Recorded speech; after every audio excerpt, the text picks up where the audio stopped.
Let's make sure. Are we ready? Is the sound good? Liz told me I had 15 minutes, so I'm setting my timer, and if I go over, bear with me, but I'm going to talk really fast.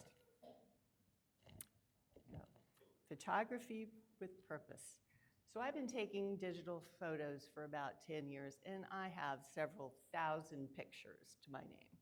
That's nothing to compare to some of you who've been taking pictures for 40, 50 years, and those of you who are truly obsessed with this sport. So, why do we take pictures? Why doesn't this forward? Why is this not working? Well, it's lighting up. Well, you know what you can do is just hit this. I'll just hit this. Yeah, we'll figure this out. There we go. One of our recent speakers asked this question: why do we take pictures? We take them for fun. It's recreation. We get together with our friends. We save our memories. We create things, something beautiful, something we can share with others, something we do in exhibits, or we sell them. But is there something more that we can do with those photos we don't intend to sell? Are they good for anything beyond our own enjoyment? Might we put them to some other use? And what's going to happen to these when we're no longer here? I don't know about you, but my kids don't want any of them. So with these questions in mind, I started thinking about what other purpose might we have for our photos. And I started exploring, and I'm really excited to share with you some of the projects I found tonight. So in the next 15 minutes, I'm going to share very specific opportunities for us to use with our photos. And some of them are general, go to the site and find things, but there are a few very specific projects. And literally, there's something here for everyone, whether you like to photograph people, nature, wildlife, sunrises and sunsets, architecture, sports, you name it, there's something. And the good news is the very last slide on here is a list of the links for every one of these projects and places you can go to find more. And in addition to that, very soon, I hope we will have a section on our website specifically dedicated to photography for purpose, where we can have not only these, but more projects that we come up with. So look for more information on our Facebook page and our website. So consider something more, whether it's community building, which is finding ways to support individuals or nonprofit organizations, recording history, making a record of our life and times, because photos that we take today are going to become the archives of tomorrow. And finally, citizen science projects.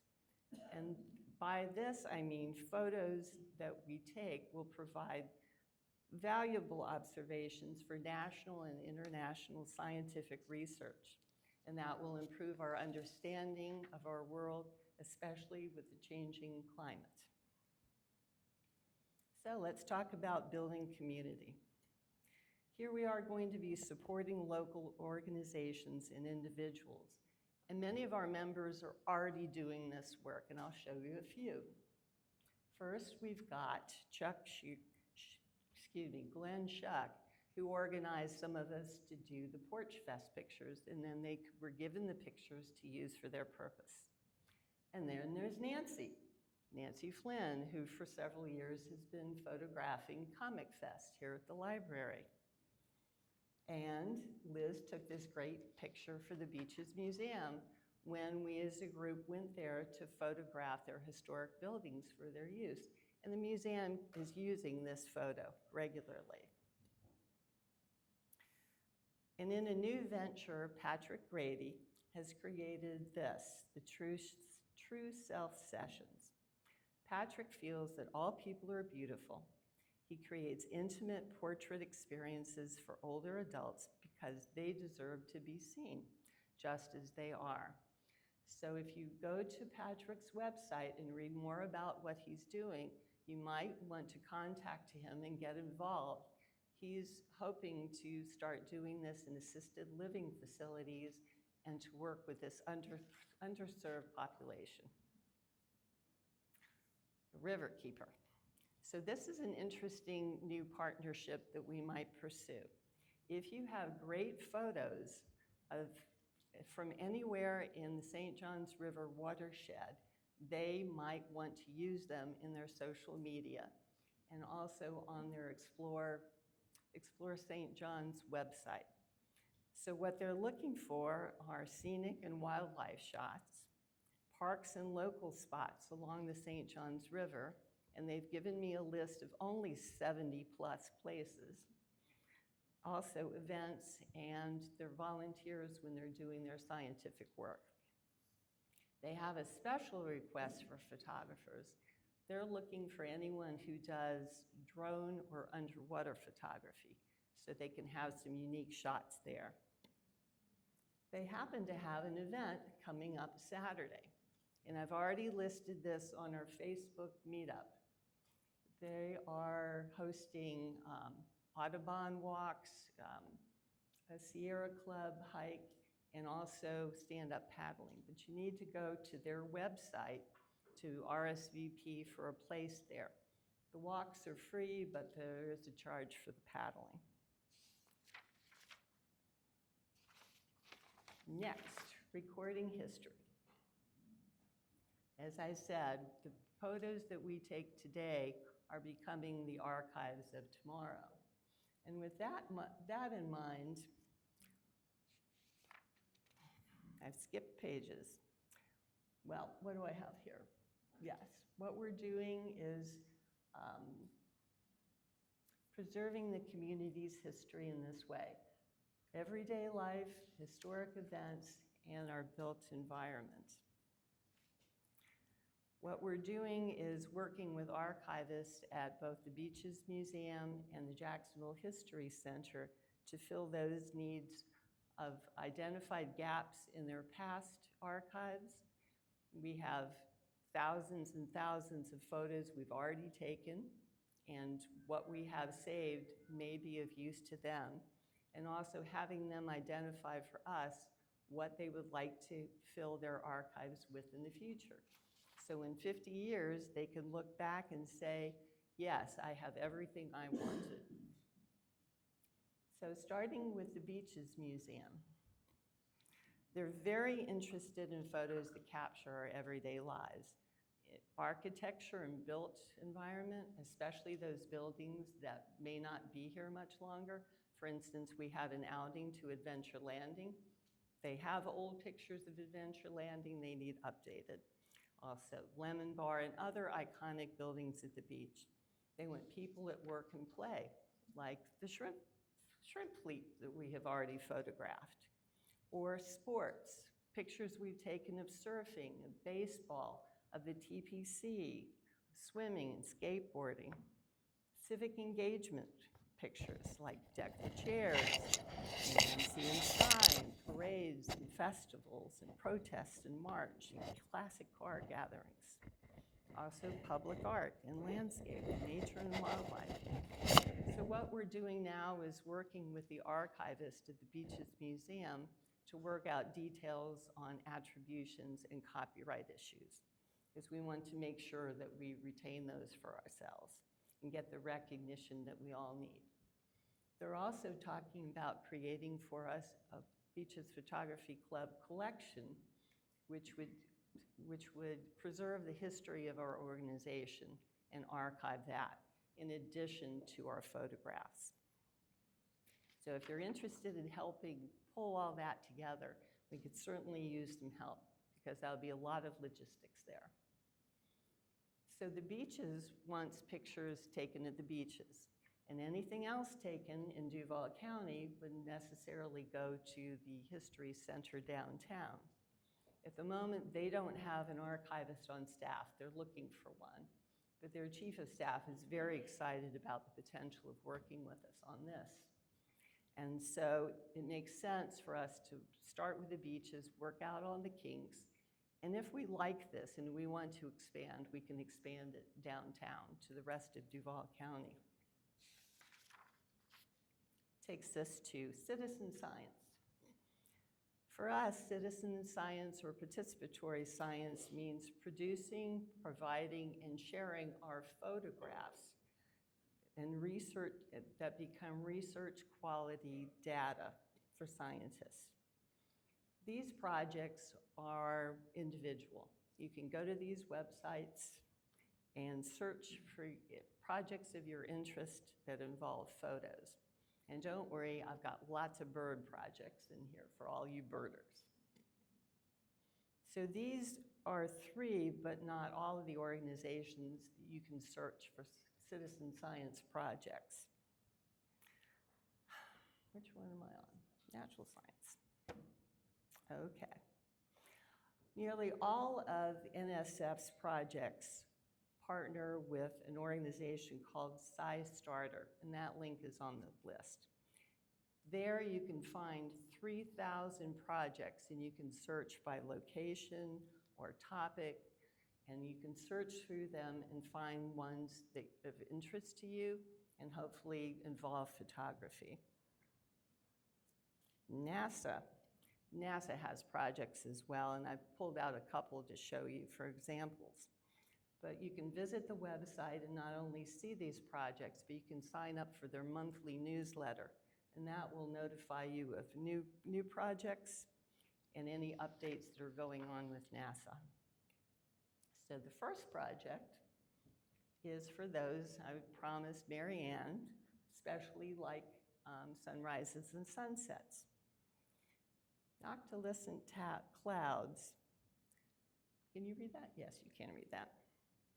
What's interesting about these is they're starting to appear in the mid to low latitude areas of the Earth, and that's us. What I find particularly interesting is that scientists are thinking that they might be affected and being caused by space launches. So how interesting would it be if we could observe these, take photos, and upload it to the scientists who are studying this, and for the first time ever mapping these. And this is going on around the globe, not just here. So that's an interesting project.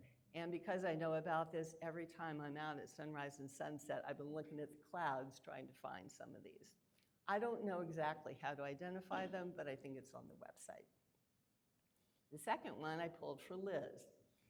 These electrical charges called sprites appear above thunderstorms, and they don't always see them, but they're pretty spectacular when they do. And again, there are many, many people around the world that are observing these and trying to put them together for the scientists to study. Birds, I'll go fast. Birds. These are 3 of the more active organizations that are promoting bird projects, and I'm going to fly through this. But let me just invite you to especially go to the Cornell Lab and the Audubon websites to get more information about these and many, many more projects. So these are the kinds of projects and tools that are offered by Cornell and Audubon in tandem. Especially important are the eBird and the Merlin apps. So I don't have time to get into that. Take my word for it. Get the app, it'll help you identify everything. And when you have that, you can upload the information of the birds that you have observed. And in the years, in the most recent scientific report, which consolidates all the information that's been uploaded from the citizen sciences, they've found that 495 bird species are in severe decline in places where they have always been abundant. So they are a bellwether for what's going on with our climate, and scientists can see what happens with climate change and human pressure. So they can hopefully save the birds, which in turn will save us. So a couple of members are very active in some of these programs. Roxanne D'Souza. So Nest Watch volunteers study the current conditions of breeding bird populations and how they may be changing over time. So the volunteers find and monitor the nests. Roxanne says, anybody can do this, so please do. Her eastern bluebird nest is registered through Cornell, and she records and reports activities and can upload photos. Almost done. Run out of time. The next project is the Eagle Watch. This is Florida Eagle Watch, and both Roxanne and Lee and perhaps others in the club are already doing this. And the goal is to maintain a healthy population of eagles in Florida. The volunteers can locate the nests, they monitor and report. And Lee wants you to know that she really can take good pictures. This was taken with a scope on her cell phone from a great distance. Wanted to remind you of this. The prize this year, they're accepting entries now. The prize this year is $5,000 in an Antarctica expedition cruise. And the last project is this bird banding project. That's it, I can say it. So this allows the individual identification of birds, and the scientists can study the dispersal and migration and other important scientific studies. So if anyone has noticed in their photographs of birds that they've caught one that's marked or banded, there is a website, the USGS website project, where you upload your pictures and report the location. And finally, iNaturalist, which is one of the world's largest biodiversity platforms, which connects millions of people with local nature and contributes to critical data to science and conservation. So what happens is you create an account and you upload your sightings of animals, insects, plants, and then other individuals verify your observations and your identification. All of those verified, data-ready findings are then shared with global science groups around the world. So, following me, you'll hear Linda Burke talk about an iNaturalist project that's coming up, and she will talk about the training you can receive and actually get to work on this. I was thrilled this morning. I haven't uploaded that many pictures, maybe 30 or 40, but I got notification this morning that somebody had used one of my pictures, so it makes me want to go out and take some more. So finally, this is the list. Thank you all for your attention. I hope you're as excited about these possibilities as I am. Please let me know if you want to jump in on any of these projects. If you're already doing something that I haven't mentioned, I have found many, many more projects than this, but we'll start posting them on the website, and hopefully you'll find some more photography with purpose. Thank you.